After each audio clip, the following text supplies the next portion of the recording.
Gotham, The Rise of Villains.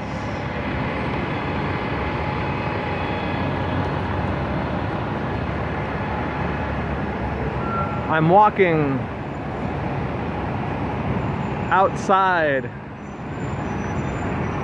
of the Met. Not that I ever met a museum I didn't like. A performance artist who I didn't let lick me in the name of art. An art critic I never let lecture me for the sake of infotainment. Actually, it's what I'm here for. The lecturing, I mean. I'm improvising this statement for a project called The Lecturers.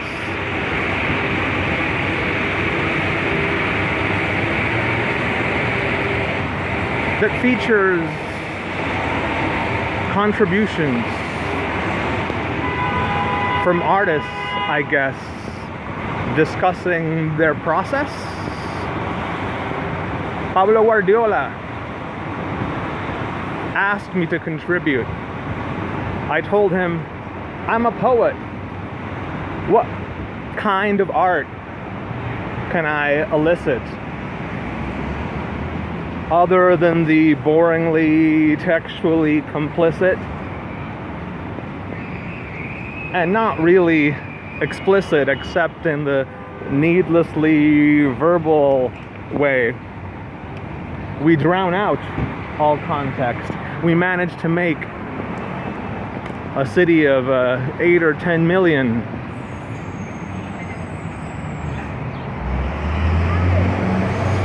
into a manifest destiny of cheap rhymes and found text. But I said yes. So here I am. And the project I'm describing is somehow the project I'm performing. The quietude. Much better. It's called Walkie Talkie Teki. Walkie Talkie Teki. And it's a blog of improvisational walking poems spoken into my smartphone. Something I've been working on for years as an extension of my trajectory as a poet, verbal artist, app collector, collector of mishaps, lo que sea, y debo advertir que el español entra y sale, porque no es que los dos sean iguales, no hay tal cosa como igualdad. There is only the proliferación de diferencias, the differentials that make art whatever it is, or whatever it's compartmentalized to be. I'll say more about Walkie Talkie in an improvisational capacity in a second. But now, I actually have an epigraph, a quote, a framing device, since this is, of course, a lecture, albeit of the performative flaneur kind.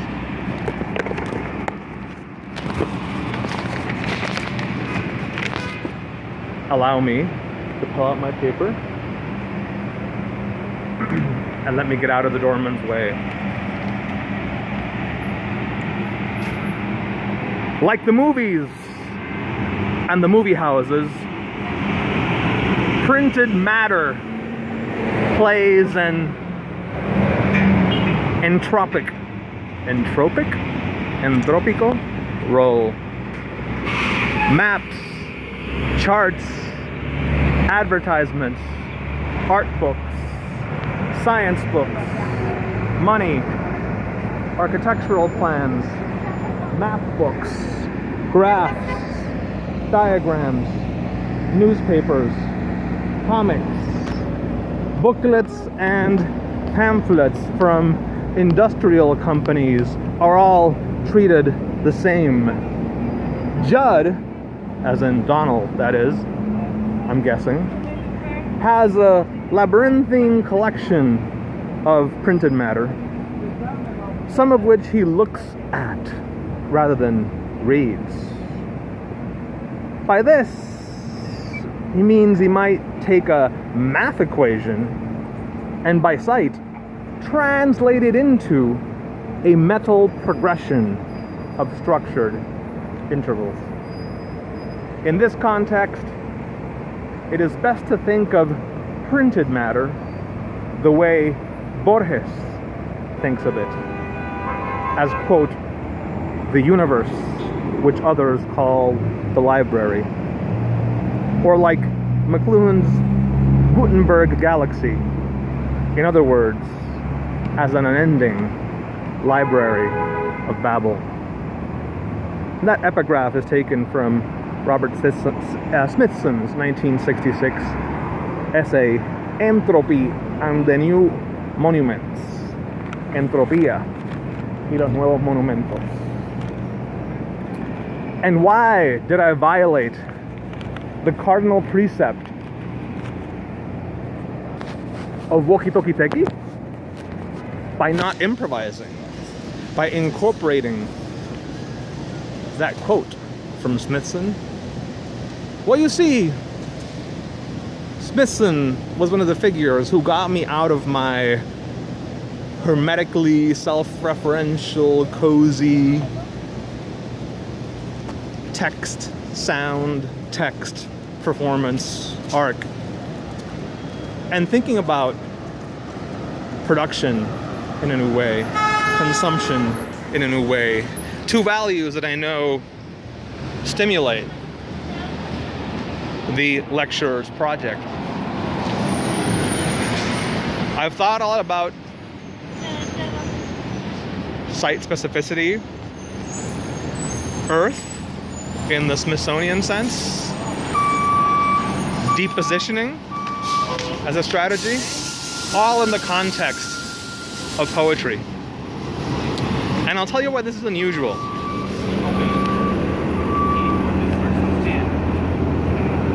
We have a tradition, you might have heard of it. We call it the flaneur from Baudelaire. Basically, modern poetry, la poesía moderna, es una serie de confrontaciones con la ciudad, con la calle, urban clashes, neural clashes, but in any case, the modern as a clash, as a staging of a confrontation with embodied space in the city. And from Baudelaire, that tradition feeds its way into the present, passing through folks like Neruda and Walking Around, or say the Beats I mentioned on the Woki-Toki-Teki blog, Allen Ginsberg's The Fall of America, a book that incorporated and was largely based on tape recorder improvisations, and in that sense is anticipates the poetics of Woki-Toki-Teki. Also, various kinds of poetic performance, among them the works of Pedro Pietri or Josefina Baez. In addition to the flaneur, to this poet that engages with urban space, be it Paris in the 19th century, as in Baudelaire, or Harlem, El Barrio, in the case of Pietri in the 1960s and 70s, or Washington Heights,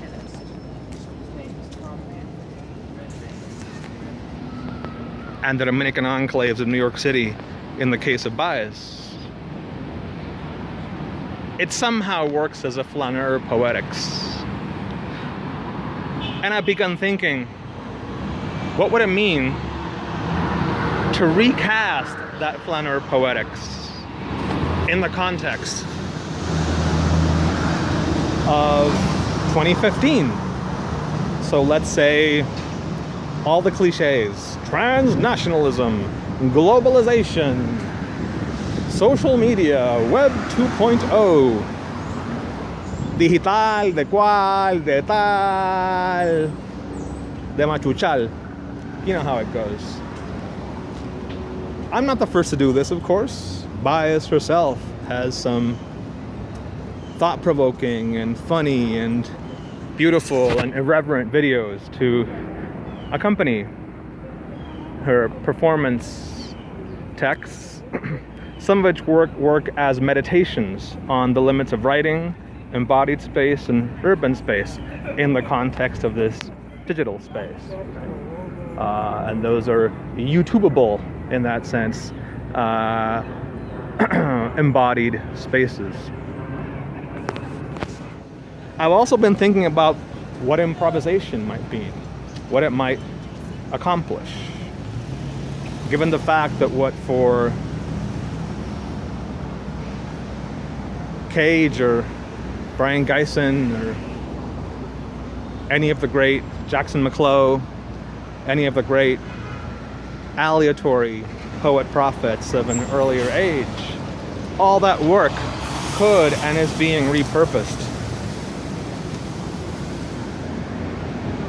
online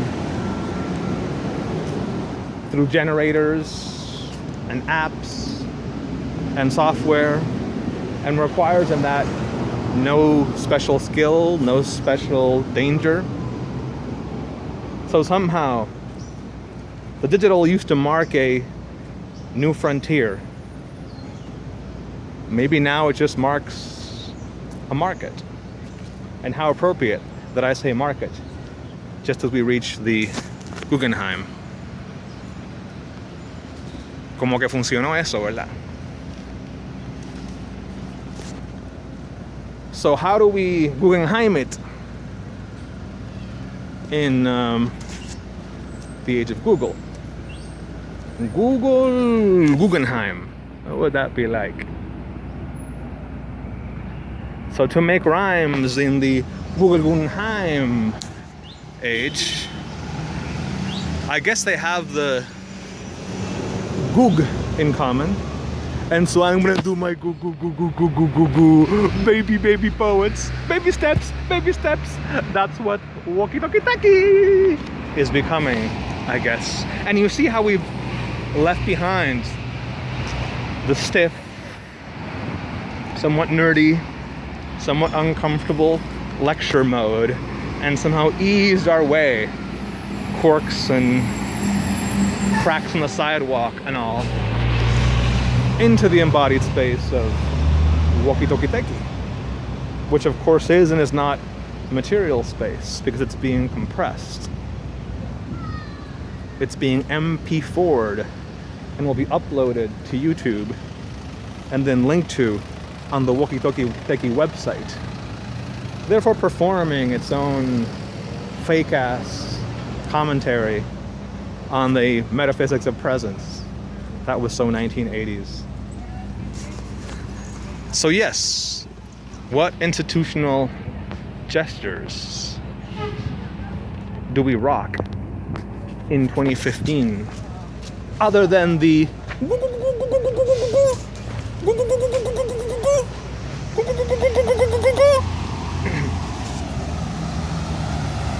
Since we don't have an answer to that question, I say we do. First we watch the M4 bus arrive. I've taken it many times, but not in the mood to go to Penn Station now. I'm in the mood for sensation now, for not getting run over now. Anyhow, should I run for it? I don't dare. I don't dare.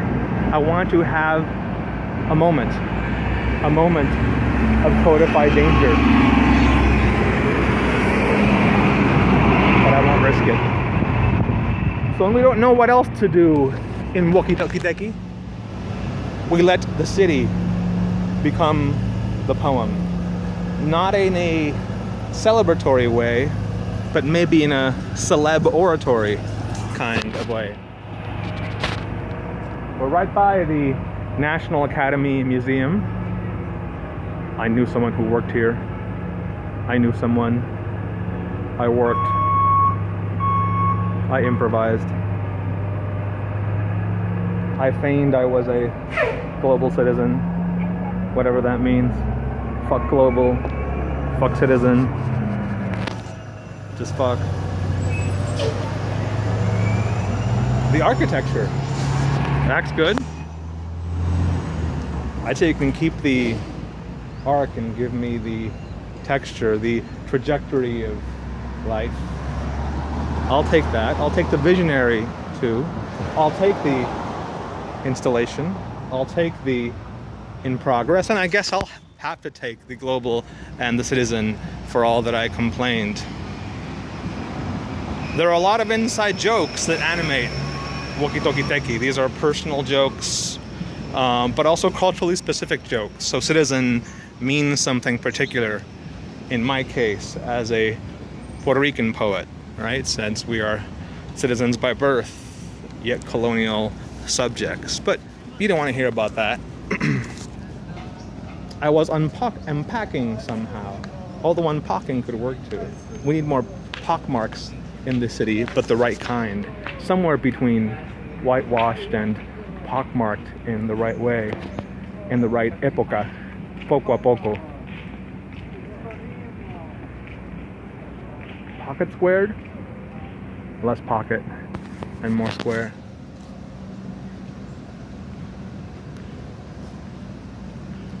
This is that church of rest, heavenly rest. Maybe art is heaven for the rest of us. At least that's what poetry has always been to me. Can we count our Roman numerals? How do those translate in the context of the digital? Odes to code, binary 1 zeros.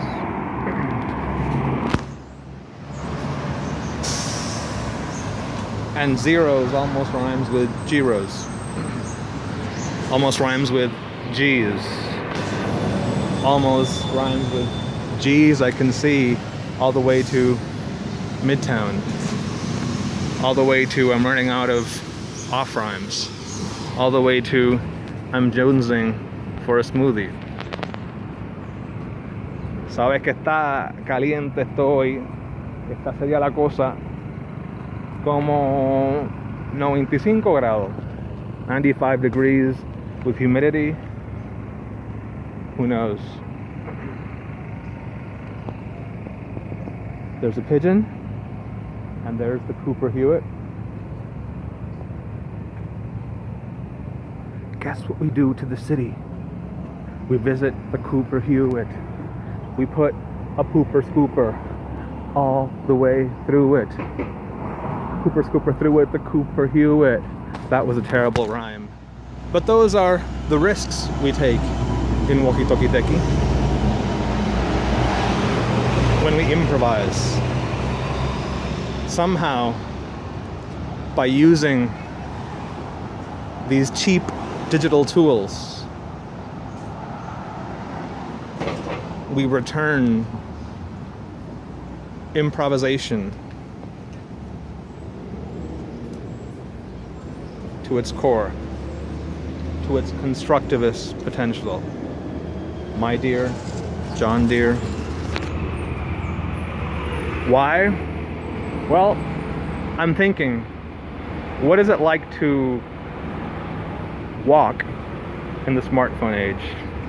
That's how these poems came of age. All of a sudden I got my first smartphone. And I had the capacity to do all these things as I walked. And partly that was neoliberal. Es lo que quiere el mercado, el capitalismo, la sociedad, el consumo, el yagrumo, cortinas de humo, dame de beber de ese zumo, que lo que viene es el humo, you know. Y mucha lucha sumo, presumo.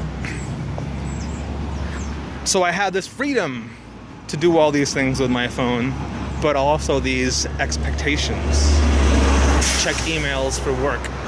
Even, I hate to say it, grade quizzes or papers on my smartphone.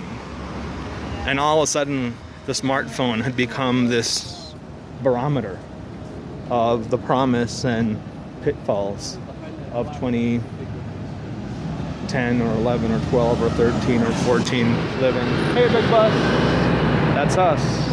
All of us, turistas digitales, tales o cuales. Animales, vegetales, o digitales, is what I say. So I started reflecting on a different kind of relationship with the body, a different kind of relationship with urban space. The city had become gentrified, policed, surveilled, full of cameras, full of CVS's and other chain stores. Somehow the city of Jane Jacobs and the death and life of great American cities seemed purely like nostalgia, or like a test drive put into action. Somehow that city was gone, and in its place was this ominous city of the app, and then the text, and then the selfie, but no stick. Note that in Woki Toki Teki, we are not sticky. We do not use a selfie stick. We just let the self pick as it will. Optimistic, or just offering a statistic, or fading into the mystic, como decía Van Morrison. Morí soñando. Dañando el cuerpo social compartido. You notice how it quiets down. And somehow, sometimes, these smartphone poems allow for intimacy. Not as in, I'm into Macy's, but the opposite, the not photo op, but site specific, and the sense of not too zeitgeisty. And that tension is part of what fuels Woki Toki Teki as a project. Hyper publicness, hyper surveillance, ease of circulation, cheapness of circulation, the cheapness of embodiment, but also moments of the fleeting, the flicker, the intimacy, the accidents on the streets, all the provisional and the aleatory. In that sense, Cage still lives. In aleatory, poetics still exists. It's the poetics of the city and its bodies.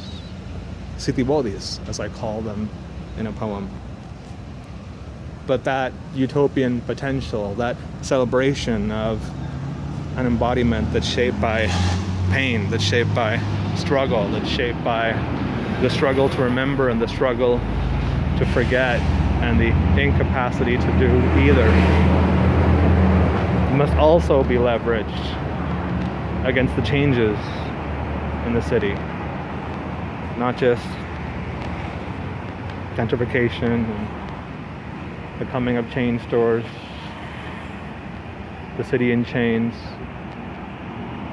the city of chance, the city of chance, perchance, but also more recently, the city of protests, the city of the post-Ferguson city, the Black Lives Matter city, the Ferguson Ayotzinapa city, and not just this city, my other cities,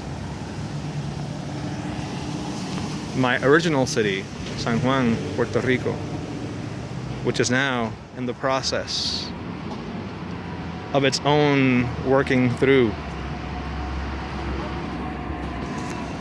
a neoliberal crisis.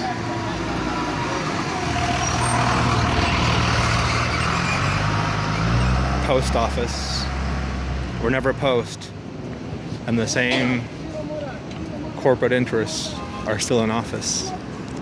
That was pretty awful. Es la que hay. So yes,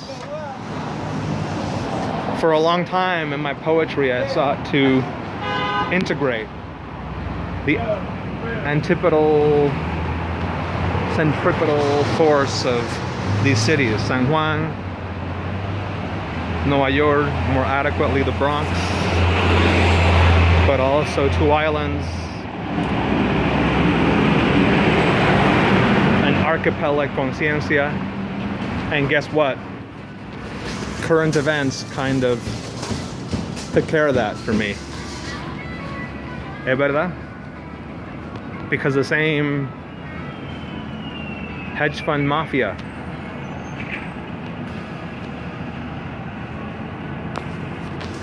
is taking over schools here and there, in San Juan and in New York.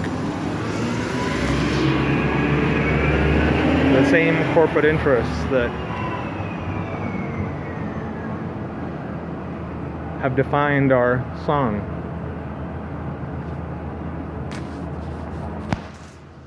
The same imperial hubris that gave us manos a la obra and its failings. So yes, I guess globalization worked because the same corporate interests increasingly own all our cities. They make all our smartphones. Even thinking of this project, I will have to dump these videos onto YouTube, owned by Google, epitome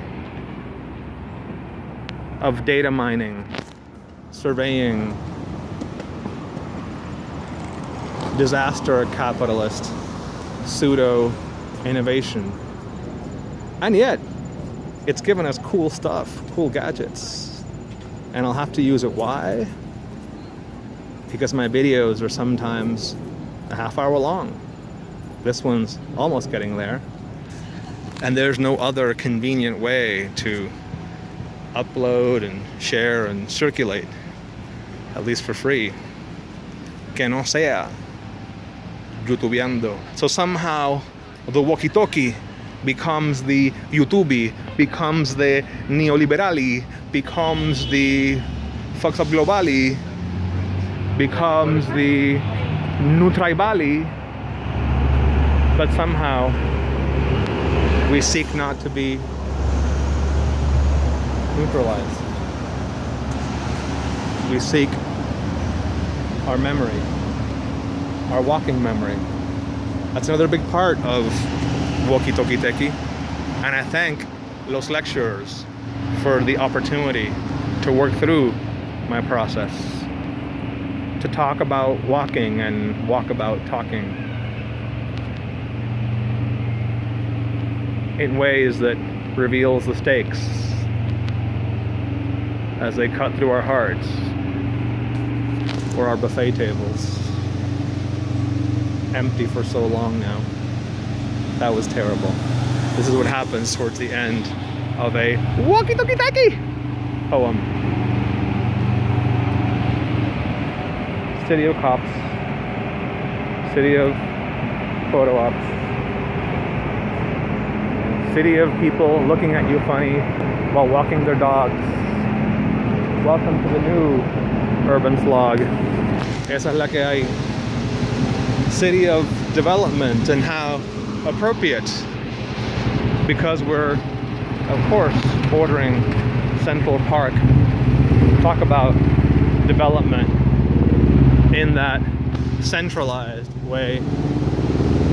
We're at Smithson, to return to the quote, to return to where I started, asks us to think about printed matter in a decentralized way, as entropia, as a kind of energy field that's unmanageable, and therein lies its power.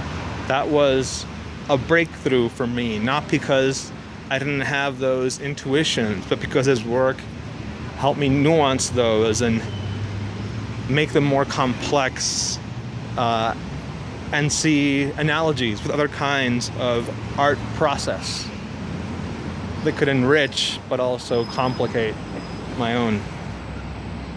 So yes, somehow Central Park is the promise of a centered art, of a centered city, planned according